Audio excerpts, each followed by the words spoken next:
I'm Rachel, 28, and I thought I knew my family until last Tuesday when my parents cornered me in my own kitchen, demanding I sell my house to my sister Emma at half its market value, or face complete disownment.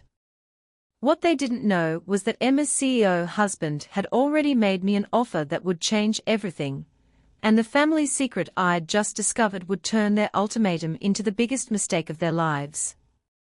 Hey everyone! Before we dive into this wild family drama, I'd love to know where you're watching from. Drop your city in the comments below.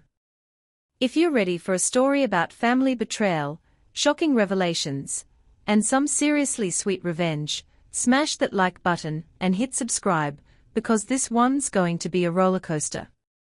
Trust me, you won't see the ending coming. The story begins 3 years ago, when I bought my dream house, a charming Victorian in Portland's trendy Pearl district. At 25, I was the first person in my family to own property, having worked double shifts as a nurse while saving every penny. My parents, Linda and Robert, seemed proud then, constantly bragging to neighbors about their successful daughter. Emma, my younger sister by 2 years, was still bouncing between jobs and living in their basement, but I genuinely believed we had a close relationship. Emma had always been the family favorite, the artistic one, the free spirit who could do no wrong. When she finally landed a job as an executive assistant at a tech startup, everyone celebrated like she'd won the Nobel Prize. That's where she met Marcus Chen, the company's 35-year-old CEO. Their whirlwind romance lasted 6 months before he proposed with a ring that probably cost more than my annual salary. I was genuinely happy for Emma. Marcus seemed nice enough during family dinners, though he had this unsettling way of analyzing everything like a business transaction. He'd compliment my house's investment potential and ask detailed questions about my mortgage terms. I thought he was just making conversation, but now I realize he was gathering intelligence. The first red flag came 8 months ago, when Emma casually mentioned, during Sunday dinner, that Marcus thought my neighborhood was perfect for young professionals.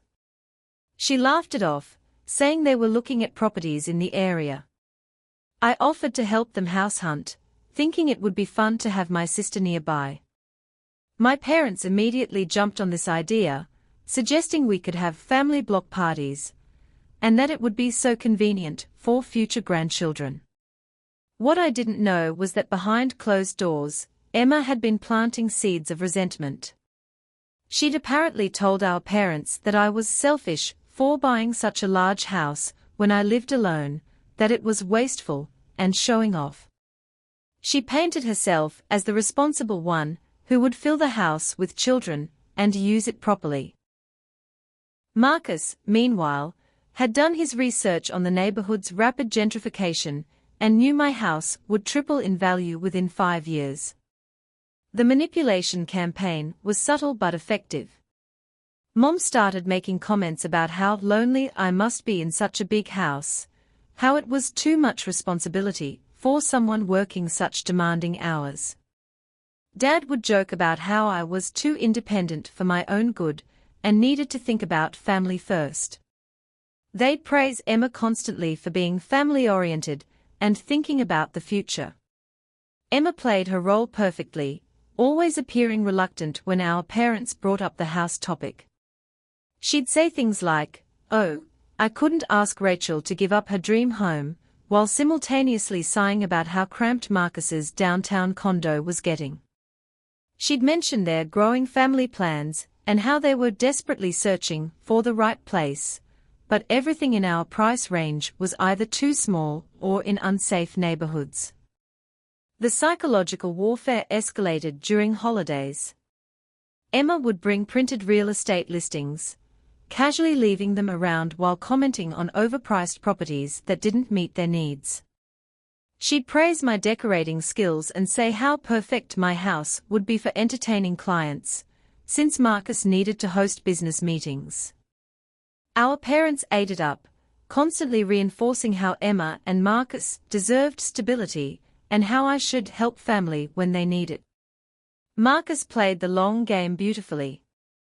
He'd compliment my career, but subtly undermine my lifestyle choices, suggesting that single women my age shouldn't take on such financial burdens alone. He'd share statistics about nursing burnout and plant ideas about how I might want to downsize eventually. He even offered to help me make smart investment decisions, with the proceeds from selling my house, positioning himself as the financially savvy advisor.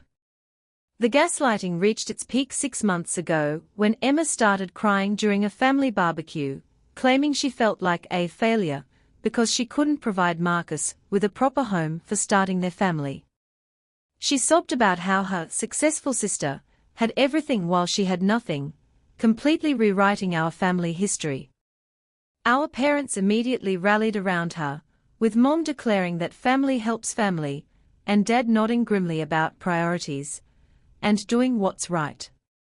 What made it worse was how they'd turned my genuine care for Emma against me.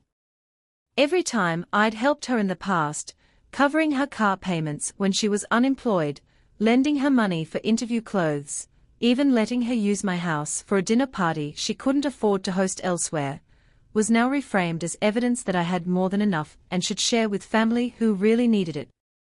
The manipulation was so gradual and expertly executed that I started questioning myself. Maybe I was being selfish.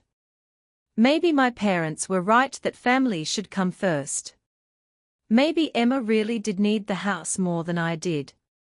The self-doubt crept in slowly, making me vulnerable to what was coming next. Looking back, I can see how every conversation, every family gathering, every seemingly innocent comment was part of a coordinated campaign to prime me for their ultimatum. They'd spent 2 years conditioning me to believe that keeping my house was somehow a moral failing, that loving my sister meant sacrificing my own dreams, and that being a good daughter required putting everyone else's needs before my own. The Tuesday that changed everything started like any other day. I'd just finished a grueling 12-hour shift at the hospital, dealing with 3 emergency surgeries and a cardiac arrest that had everyone running on pure adrenaline. All I wanted was to collapse on my couch with takeout and mindlessly scroll through Netflix. Instead, I found my parents' cars in my driveway, and the 3 of them sitting around my kitchen table like some kind of tribunal. "We need to talk," Mom announced before I'd even set down my purse. Her tone was the same one she'd used when I was 12 and caught sneaking cookies before dinner. Dad sat with his arms crossed, wearing his disappointed father expression that used to make me want to disappear into the floor. Emma looked nervous but determined, fidgeting with her engagement ring in that way she did when she was about to get what she wanted. "Okay," I said slowly, still processing the surreal scene. "What's going on?" Marcus cleared his throat. Apparently he was part of this intervention too. "Rachel, we've been discussing your situation, and we are concerned about your long-term financial stability." His business-speak tone made my blood pressure spike immediately. "My situation?" I repeated, genuinely confused. I had stable employment, excellent credit, and had never asked my family for financial help since college. Living alone in such an expensive house, Mom jumped in.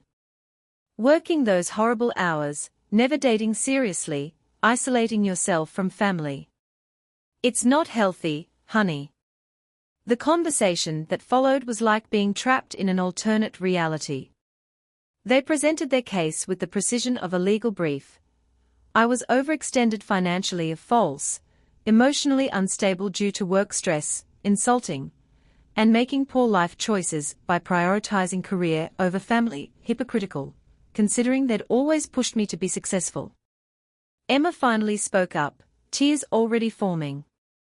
"Rachel, I hate to ask this, but Marcus and I really need a stable home to start our family. We've been looking for months, but everything decent is out of our price range." She paused dramatically. "We were hoping maybe you'd consider selling us your house." We could pay you $275,000. I actually laughed. Not because it was funny, but because the audacity was so breathtaking it bordered on comedy. My house had been appraised at $520,000 just 6 months earlier for refinancing purposes. Emma, my house is worth almost twice that.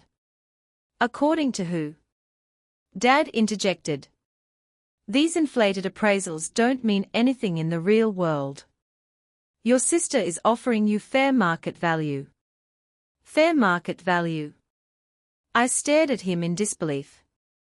Dad, I could list this house tomorrow and have multiple offers over asking price within a week. Marcus leaned forward with his practiced negotiator smile. Rachel, you're thinking emotionally, not logically. Yes, you might get a higher price from strangers, but you'd also pay realtor fees, staging costs, potential repair demands from inspections. After taxes and expenses, you'd probably net around $280,000 anyway.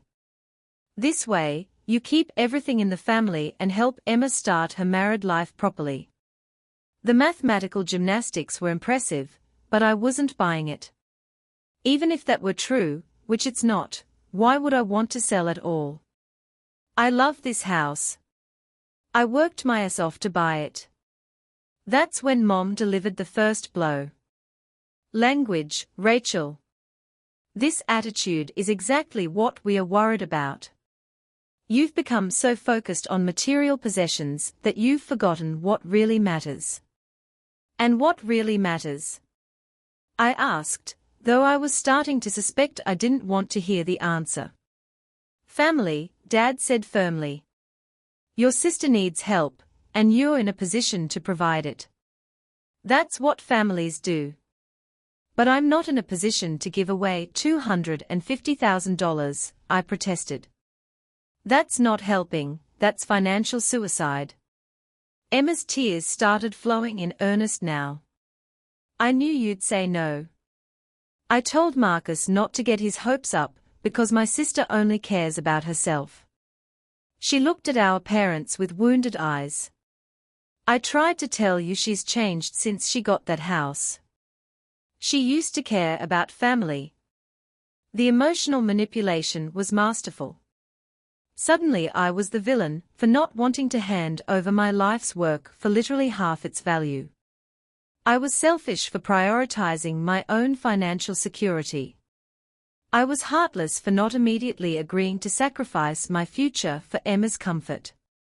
This isn't about not caring, I said, trying to keep my voice steady. This is about basic fairness. If you want to buy my house, make a reasonable offer. We did, Marcus said coolly. You're just too greedy to accept it. The word greedy hit like a slap. Here I was, being called greedy for not wanting to give away $250,000 to people who already had more money than I'd ever see. Marcus drove a Tesla and wore watches that cost more than most people's cars. Emma carried purses that cost more than my monthly grocery budget. But somehow I was the greedy one for wanting fair compensation for my property. Look, I said, taking a deep breath, if you want to make this work, we can get a proper appraisal and negotiate from there. But I'm not selling for half price. The temperature in the room dropped about 20 degrees. Dad's jaw tightened in that way that used to terrify me as a child. Mom's expression went from disappointed to actively hostile. Emma's tears dried up remarkably quickly, replaced by cold anger. So that's your final answer? Mom asked. You'd rather hang onto a house you don't even need than help your own sister. I do need it, I said. It's my home. Fine, Dad said, standing up. Then you've made your choice. The ultimatum came swift and brutal: sell Emma the house at their price, or be cut off from the family completely. No more Sunday dinners, no holiday invitations, no contact whatsoever. They'd tell extended family that I'd chosen money over blood, that I'd abandoned my sister in her time of need. I would be dead to them. You can't be serious, I whispered. We are completely serious, Mom said. We raised you to be better than this, Rachel. If you can't do the right thing for family, then maybe you're not the daughter we thought you were. They gave me 48 hours to decide. The silence in my house after they left was deafening. I sat at my kitchen table, staring at the space where my family had just delivered their ultimatum, trying to process what had happened. The familiar sounds of my home, the gentle hum of the refrigerator, the settling of old wooden floors, the distant traffic from the street, all felt foreign now, like I was experiencing them through someone else's ears. I called in sick to work the next day, something I'd never done for emotional reasons. My supervisor, Karen, was understanding but concerned when I explained I was dealing with a family crisis. Take all the time you need, she said, but I could hear the worry in her voice. In 3 years, I'd never missed a shift for anything less than the flu. The first person I called was my best friend from nursing school, Sarah, who lived in Seattle. Through tears and rage, I explained the situation, expecting her to validate my outrage and tell me my family was insane. Instead, her response floored me. Rachel, I love you, but isn't this kind of dramatic? It's just a house. You could buy another one with the money from the sale and still have Emma in your life. She paused. Maybe your parents have a point about you being too isolated. When's the last time you dated anyone seriously? I hung up feeling more alone than ever. If my best friend couldn't see how wrong this was, maybe I really was the problem. Maybe I had become selfish and materialistic without realizing it. The self-doubt that my family had been cultivating for months bloomed into full panic. I spent hours walking through my house, touching surfaces, and looking at rooms through new eyes. The living room where I'd hosted Emma's engagement party, watching her glow, as relatives congratulated her on landing such a successful man. The guest bedroom where my parents had stayed during Dad's knee surgery recovery, where I'd served them breakfast in bed and handled all their medical appointments. The kitchen where I'd cooked countless Sunday dinners, always making Emma's favorite dessert even though I hated how long it took. Every corner held memories of caring for my family, of being the responsible one, the helper, the one who could be counted on. Now those same spaces felt like evidence of my supposed selfishness, my isolation, my failure to prioritize what really mattered. I tried calling my Aunt Patricia, Mom's sister, hoping for a different perspective. The conversation was brief and devastating. Apparently, my parents had already reached out to extended family, sharing their version of events. Aunt Patricia was polite but cool, asking me to think about what's really important, and suggesting that sometimes we have to make sacrifices for the people we love. My cousin Jennifer, who I'd always been close to, didn't even return my call. The second day was worse. I found myself researching other neighborhoods, looking at smaller houses, trying to convince myself that maybe downsizing wouldn't be so bad. I could live with less space. I didn't really need the big backyard or the extra bedrooms. Maybe my family was right that I was rattling around in a house too big for one person. I scheduled an appointment with a realtor, then cancelled it an hour later when I realized what I was doing. I was actually considering giving up my dream home, because my family had decided it was more convenient for them if I did. The realization made me physically sick. That evening, I drove past Emma and Marcus's current condo. It was a beautiful building in the heart of downtown, with floor-to-ceiling windows and a doorman. The units were selling for $400,000 and up. They weren't exactly suffering in squalor. I sat in my car across the street, watching their living room window, trying to understand how they could look at their comfortable life and decide they deserved my home too. The psychological toll was brutal. I'd always prided myself on being independent and strong, but the complete rejection from everyone I loved was breaking me down in ways I didn't expect. I started questioning every decision I'd made, every boundary I'd set, every time I'd chosen my own needs over someone else's comfort. My work performance suffered. I made small errors that I'd never made before, forgetting to update a patient chart, mixing up medication schedules, snapping at colleagues who didn't deserve it. The stress was affecting my sleep, my appetite, my ability to focus on anything other than the impossible choice my family had forced on me. I found myself Googling things like, "Am I selfish for not helping family?" and "How to know if you're wrong in family conflict." The internet was a mixed bag of advice, from people who thought family should always come first to others who recognized manipulation when they saw it. But reading about other people's situations only made me feel more confused about my own. The isolation was the worst part. My phone stayed silent except for work calls and a few texts from colleagues asking if I was okay. No messages from Mom asking how my shift went. No random photos from Emma of things she found funny. No invitations to Dad's weekend barbecues or Mom's book club meetings. The people who had been my daily touchstones for 28 years had vanished, as if they'd never existed. I started having dreams about signing the sale papers, watching Emma move into my bedroom, hearing Marcus hold business meetings in my living room.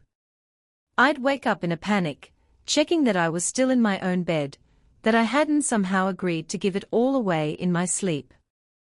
By the end of the second day, I was seriously considering their demand. Not because I thought it was right, but because the pain of losing my entire family felt unbearable. I told myself I could rebuild somewhere else, that relationships mattered more than real estate, that maybe they'd love me again if I just gave them what they wanted. I had my phone in my hand, ready to call Mom and tell her I'd sell the house, when my doorbell rang. Standing on my porch was someone I never expected to see, Marcus Chen, alone, without Emma or my parents. His expression was different, less smugly confident, more genuinely nervous. "Rachel," he said, "we need to talk." Marcus stepped into my living room like he was seeing it for the first time, even though he'd been here dozens of times for family gatherings.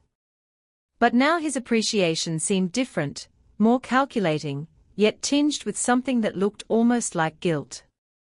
"Emma doesn't know I'm here," he said immediately, which caught me off guard. "And your parents definitely don't know." I gestured for him to sit, though every instinct told me to be wary. This man had been part of the coordinated effort to manipulate me out of my home. Whatever he wanted to discuss couldn't be good. "Before you say anything," he continued, "I need you to know that I never intended for things to go this far. The ultimatum, the family drama, that wasn't my idea." "Whose idea was it?" I asked, though I was starting to suspect I knew the answer. Marcus ran his hands through his hair, a gesture that made him look younger and less polished than usual. "Emma's been planning this for over a year, Rachel. She's been working on your parents, planting ideas, building resentment. She's incredibly good at reading people and knowing exactly what buttons to push." The revelation hit me like a physical blow. My baby sister, the one I'd protected and supported through every crisis, had been orchestrating my downfall for months. "Why are you telling me this?" "Because I made you an offer 6 months ago, and you never responded." He pulled out his phone and showed me an email thread I'd completely forgotten about. "I offered you $550,000 for your house, cash, with a flexible closing date. You never even acknowledged the email." I stared at the screen, memories flooding back. It had been during my busiest period at work. We'd had 3 nurses quit within 2 weeks, and I was pulling doubles almost every day. Marcus's email had gotten buried in hundreds of others, forgotten in the chaos of trying to keep patients alive while chronically understaffed. I thought you were just making conversation when you asked about my mortgage, I said slowly. I had no idea you were serious about buying. I was completely serious. Your house is in the perfect location for what I need, close to my office, in a neighborhood that's about to explode in value, with enough space for the kind of entertaining my business requires. He paused. But when you didn't respond, Emma convinced me that you'd rejected the offer because you didn't want to help family. She said you'd rather sell to strangers than give us a fair deal. The manipulation was even more sophisticated than I'd realized.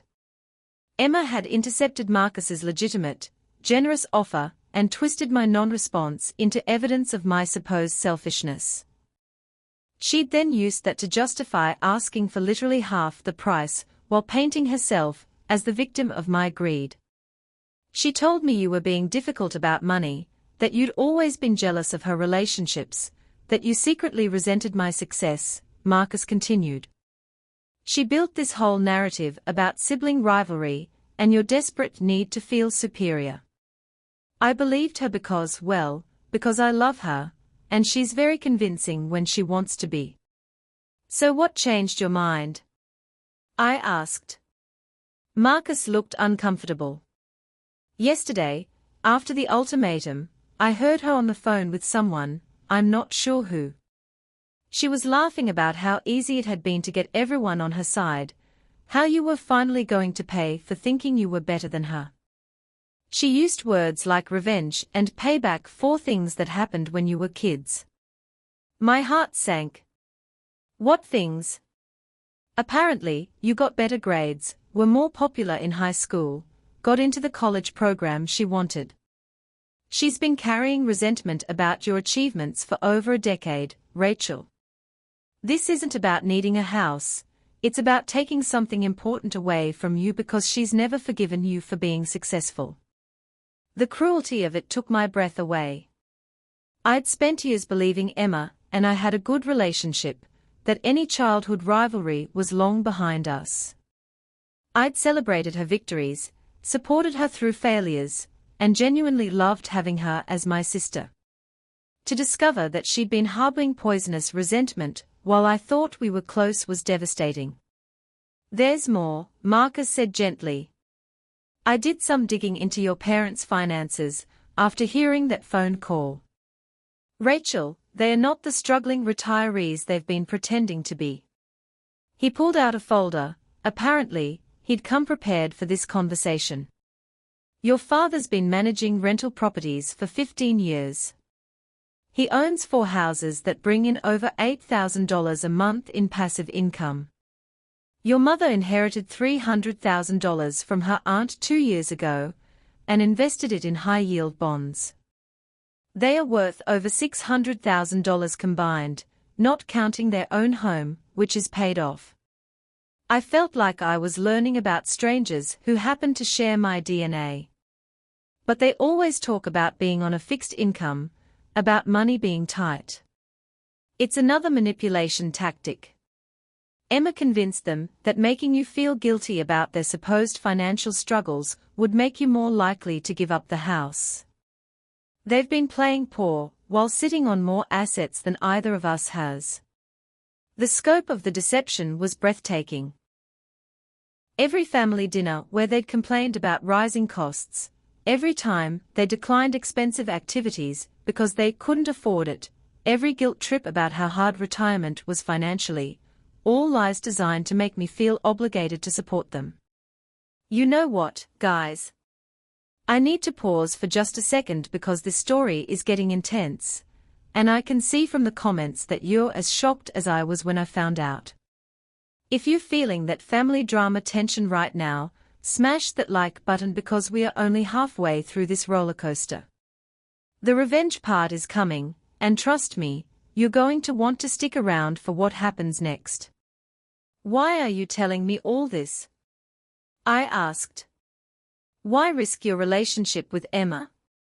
Marcus was quiet for a long moment. Because I realized I don't actually know who I'm engaged to. The woman I fell in love with was supposed to be kind, family-oriented, someone who valued relationships over money. But the person who orchestrated this campaign against you, that's someone else entirely. Someone calculating and cruel. He stood up and walked to my window, looking out at the garden I'd spent 2 years cultivating. I've been successful in business because I can read people, Rachel. I can spot manipulation and deception from miles away. But Emma, she's better at it than anyone I've ever met.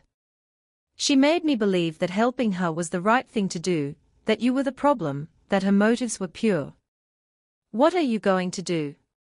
I asked. I'm going to make you that offer again, he said, turning back to me. $550,000, cash, 30-day closing. But this time, I'm also going to help you expose what Emma's been doing to this family. The proposal was tempting, but something didn't feel right. Marcus, if you buy my house, Emma gets exactly what she wanted. How is that justice? He smiled for the first time since arriving, and it was a different kind of smile than I'd ever seen from him before, sharper, with an edge that reminded me he hadn't become a successful CEO by being nice. Rachel, my dear sister-in-law, you're thinking too small. Emma wanted your house, yes. But what she really wanted was to prove she could take something important away from you, to make you lose while she won. He paused dramatically. What if I told you there was a way to give her everything she asked for while ensuring she loses everything that actually matters to her? The look in his eyes was calculating and cold, and for the first time since this nightmare began, I felt a spark of hope.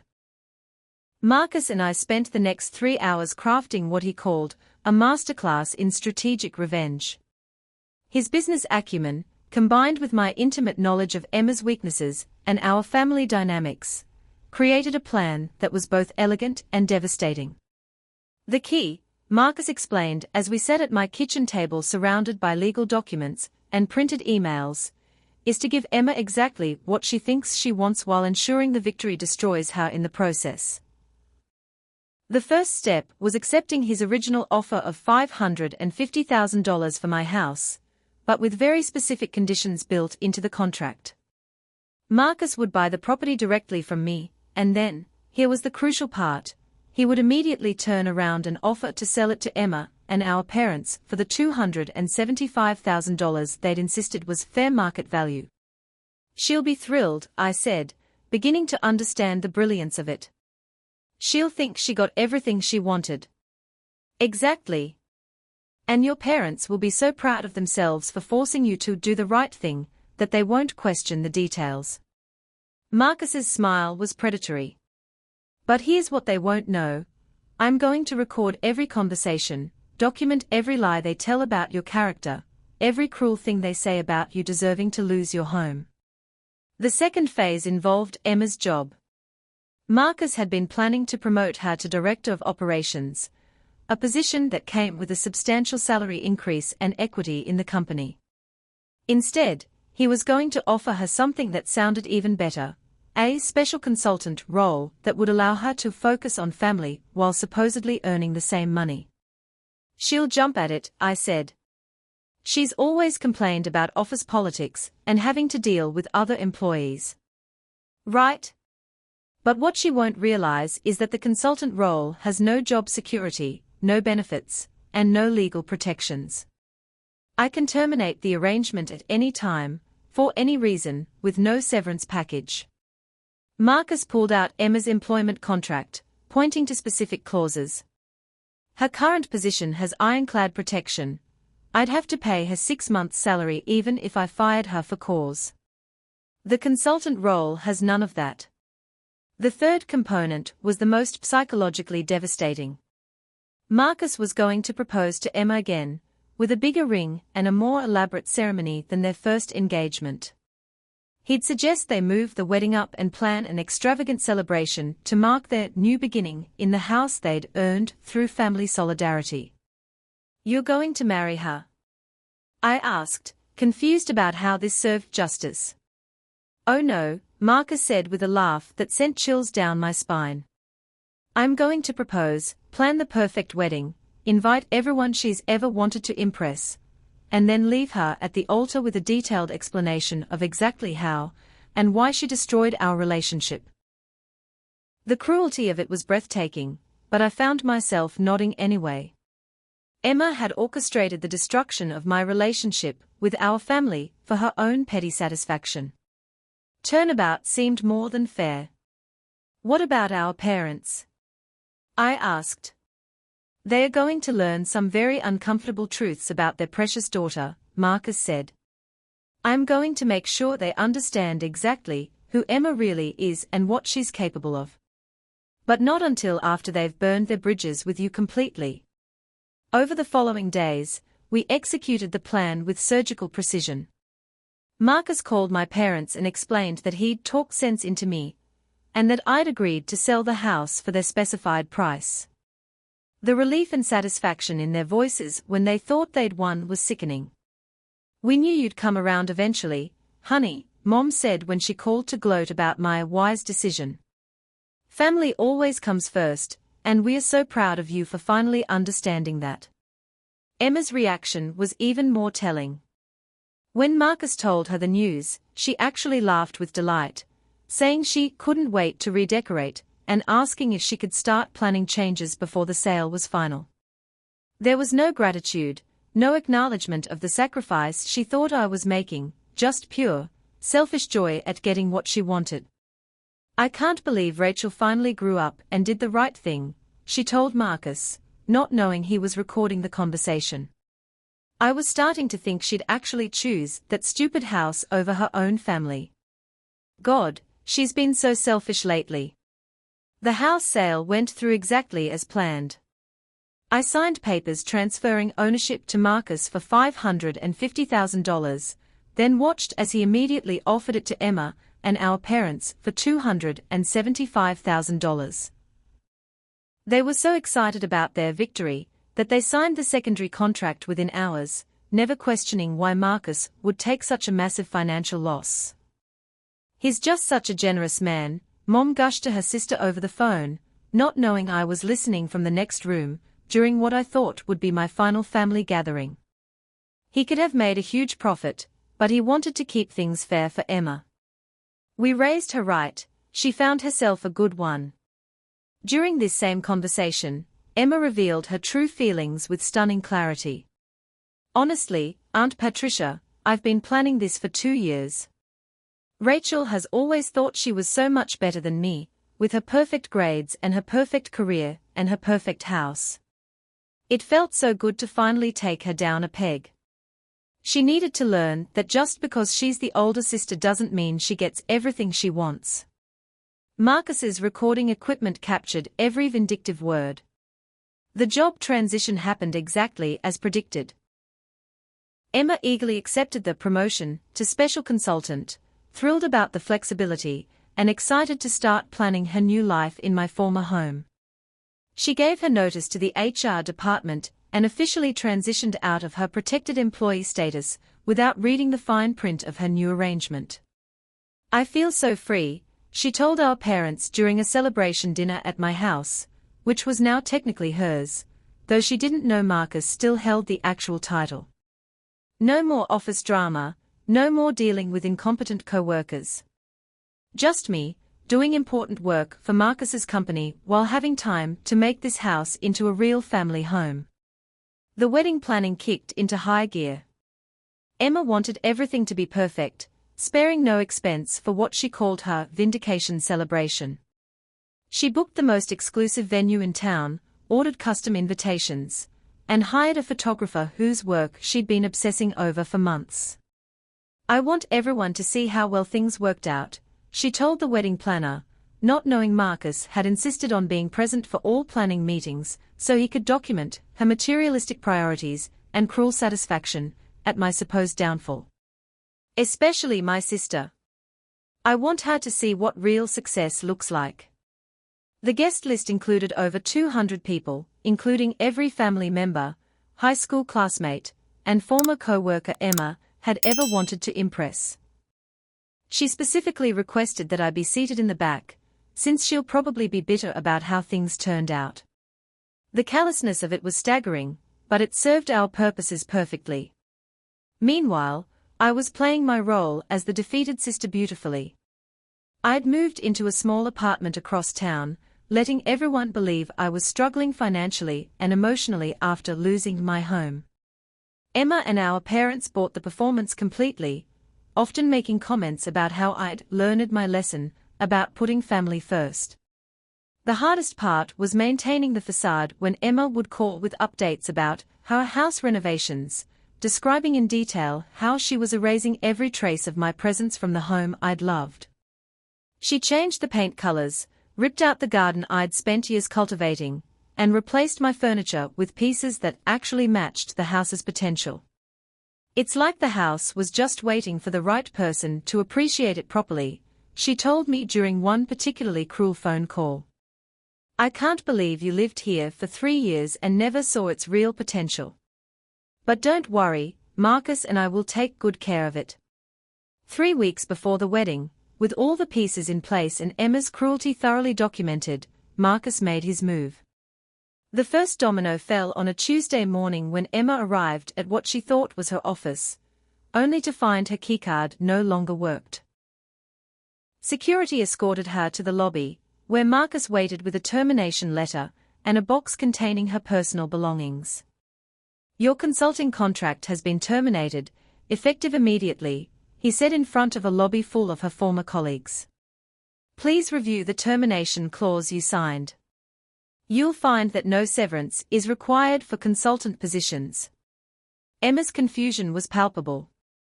Marcus, what are you talking about? Is this some kind of joke? Read the contract, Emma. The one you signed without a lawyer, because you trusted me completely.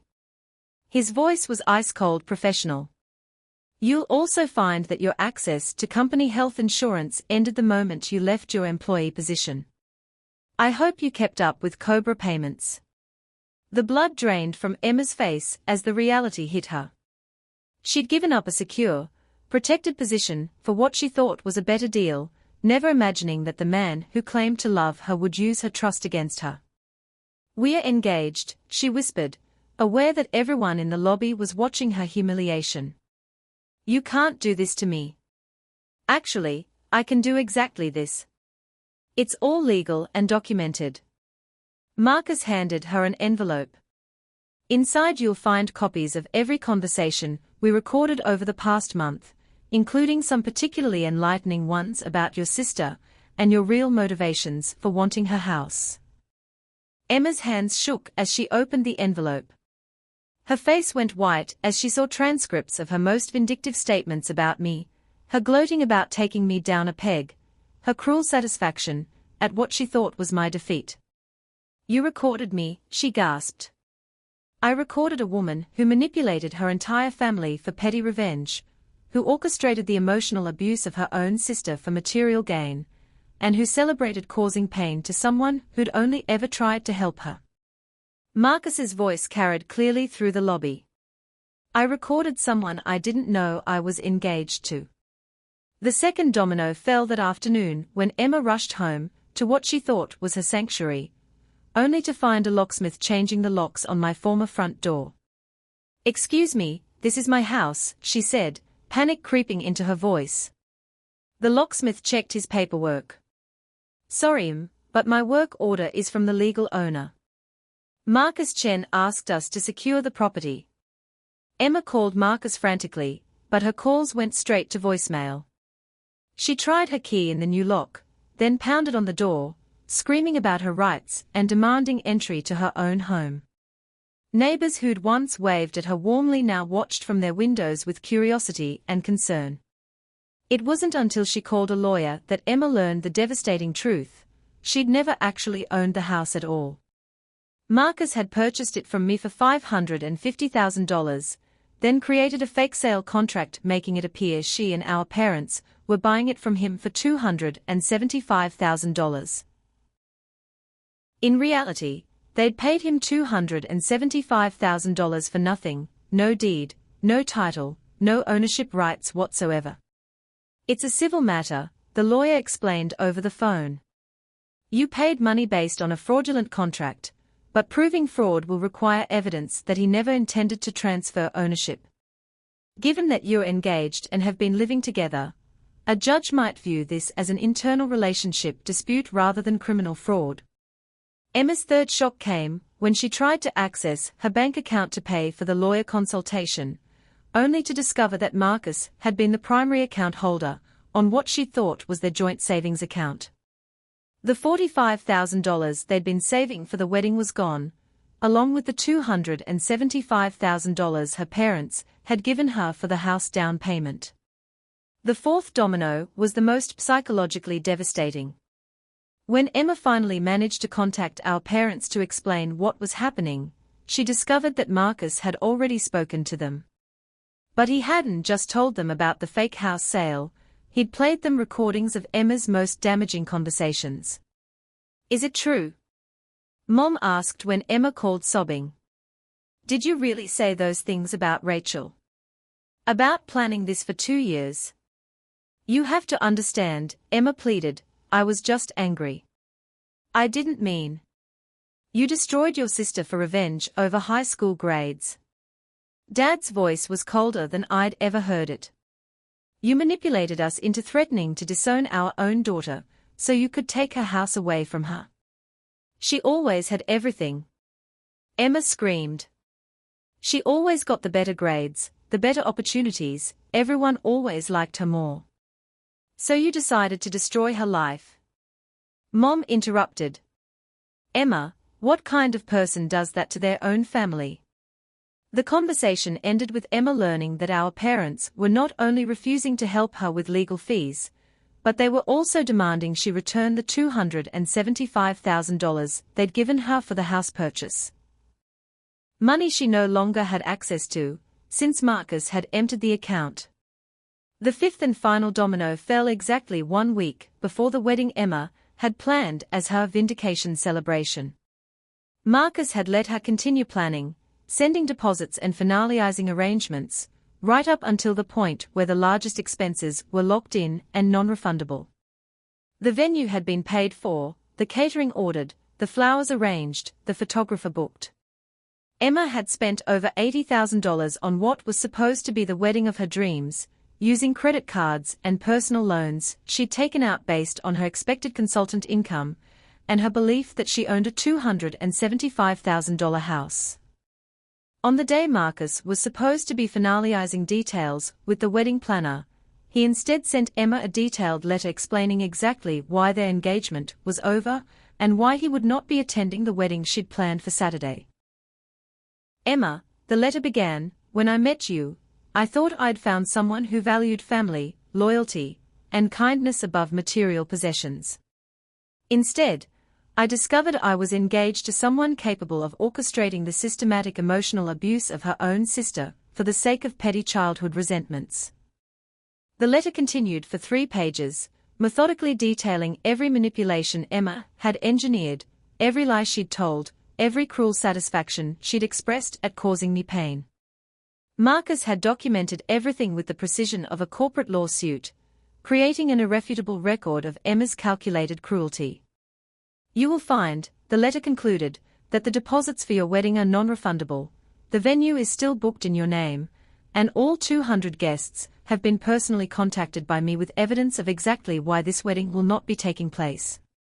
I've ensured that everyone who was supposed to witness your triumph will instead understand precisely who you really are." Emma's humiliation was complete and public. Every family member, every high school friend, every former colleague she'd invited to witness her victory instead received a detailed explanation of her manipulation campaign against me, complete with audio recordings of her most vindictive statements. The psychological impact was devastating. Emma had spent 2 years building up to this moment of triumph, only to have it transformed into the most public humiliation of her life. Everyone she'd ever wanted to impress now knew exactly what kind of person she was. The very people she'd hoped to show her success to were the ones who received evidence of her cruelty. But the most devastating blow came when Emma tried to return to our family home, hoping our parents would take her in while she figured out her next move. She found the locks changed there too, with a note from Dad explaining that they needed time to process what they'd learned about her true character. "We don't know who you are," Mom's voice said on the voicemail Emma played for me weeks later, when she finally broke down and called begging for help. "The daughter we raised wouldn't have done these things to her sister. We need you to leave us alone until we can figure out how to move forward." Emma was alone, unemployed, homeless, and publicly humiliated. The sister she'd tried to destroy was the only person left who might show her mercy. But mercy, as Emma was about to learn, was not what this story was about. The call came 3 weeks after what should have been Emma's wedding day.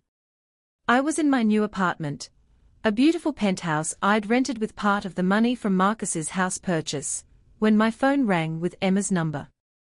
I'd been expecting this call, but I let it go to voicemail anyway. "Rachel," her voice was barely a whisper, broken and desperate, "please call me back. I know you probably hate me, but I have nowhere else to turn. I'm living in my car, and I can't get a job because everyone thinks I'm some kind of psychopath.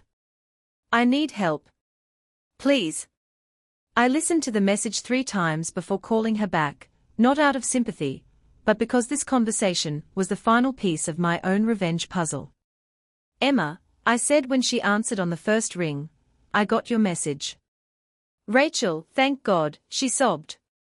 "I'm so sorry. I know I messed up, I know I hurt you, but I never meant for things to go this far. I was just jealous and stupid, and I made terrible decisions. Can we meet? Can we talk?" We met at a coffee shop downtown, neutral territory, where Emma couldn't ambush me with family guilt trips or emotional manipulation. She looked terrible, unwashed hair, wrinkled clothes, the kind of exhaustion that comes from sleeping in a car for weeks. "I lost everything," she said as soon as we sat down, tears streaming down her face. "My job, my home, Marcus, Mom and Dad. Everyone hates me. The whole family has cut me off because of those recordings. I can't even get hired at restaurants because people know who I am now." "I'm sorry to hear that," I said, and I genuinely was. Not sorry enough to help her, but sorry that it had come to this. "I know I don't deserve your help after what I did," Emma continued, "but you're the only person left who might understand. I was jealous, Rachel. I've been jealous of you my whole life, and I let it turn me into someone horrible. But I can change. I can be better. I just need a chance to prove it." This was the moment I'd been waiting for, the moment when Emma would finally understand exactly what she'd done and exactly what it had cost her. "Emma," I said gently, "do you know what the worst part was for me? It wasn't losing the house, or even the ultimatum. It was realizing that my baby sister, the person I'd protected and supported and loved unconditionally for 28 years, had been planning to hurt me for 2 entire years. That she'd looked me in the eye at family dinners, while secretly working to destroy my happiness. I know," she whispered, "I know it was horrible. I hate myself for it. But here's what you don't understand," I continued, pulling out my phone and opening a voice recording app. "You're still doing it. Right now, sitting here, you're still trying to manipulate me. You're not sorry for what you did to me, Emma. You're sorry that it didn't work out the way you planned." Emma's eyes widened as she noticed the recording app. "What are you doing?"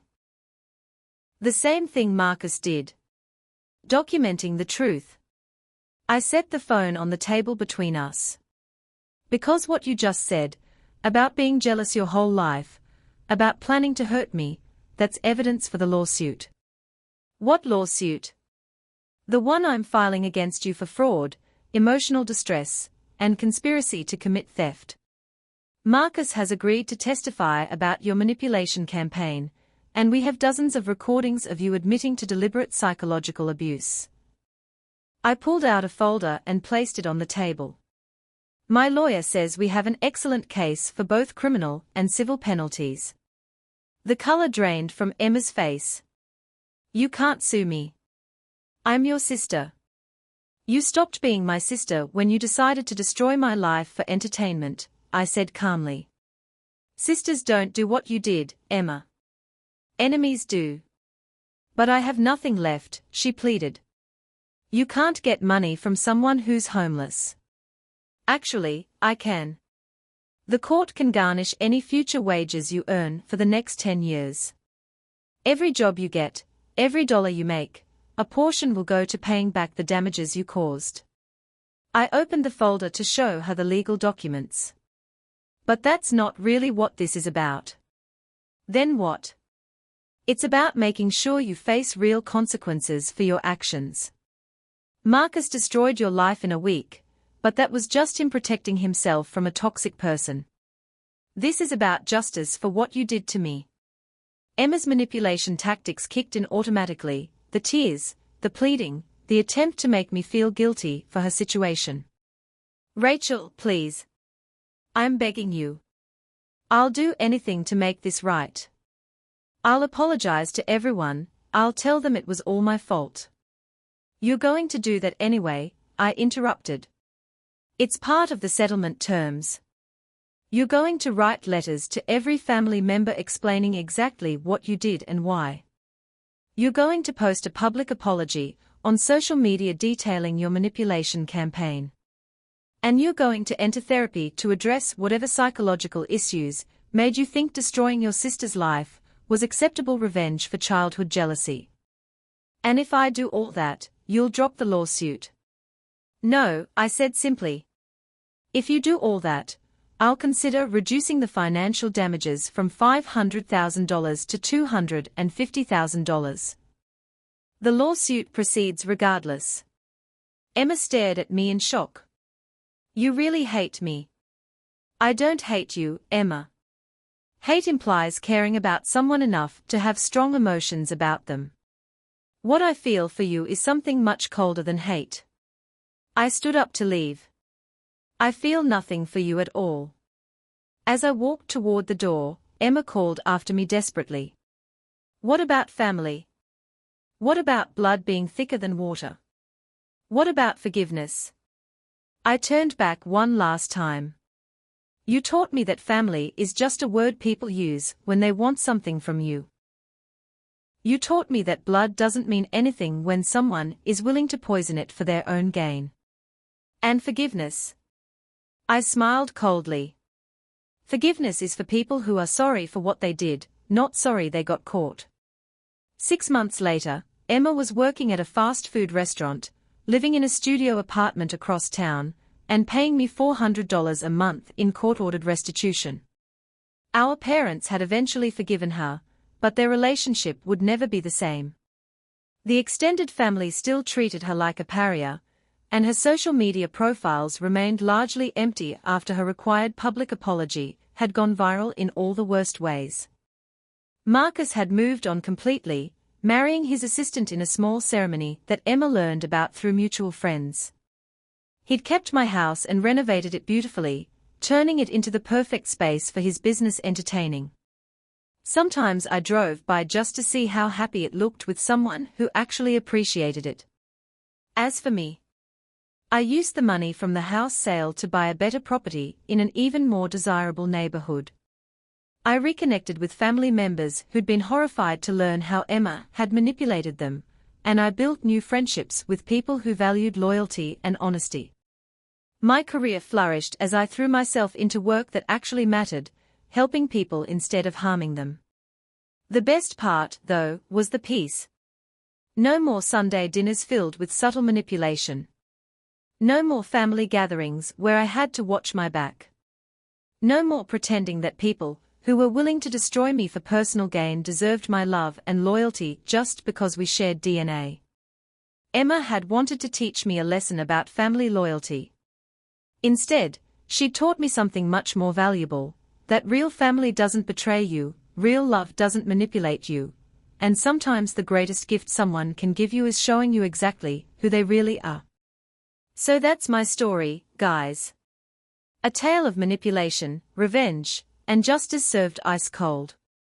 I want to know what you think about family loyalty versus protecting yourself from toxic people, even when they are your own blood. Have you ever had to cut off family members who turned out to be harmful? How do you deal with people who use your love against you? Drop your thoughts in the comments below because I love hearing your perspectives on these complicated family situations. If this story taught you anything about recognizing manipulation or standing up for yourself when family members cross the line, please hit that like button and subscribe for more real-life drama stories. Share this with anyone who needs to hear that it's okay to protect yourself from toxic people, even when they are related to you. Thanks for listening to my revenge story, and remember, karma might take its time, but it always keeps receipts. Sometimes the best revenge is simply refusing to be anyone's victim and building a life so good that their attempts to destroy you only make you stronger.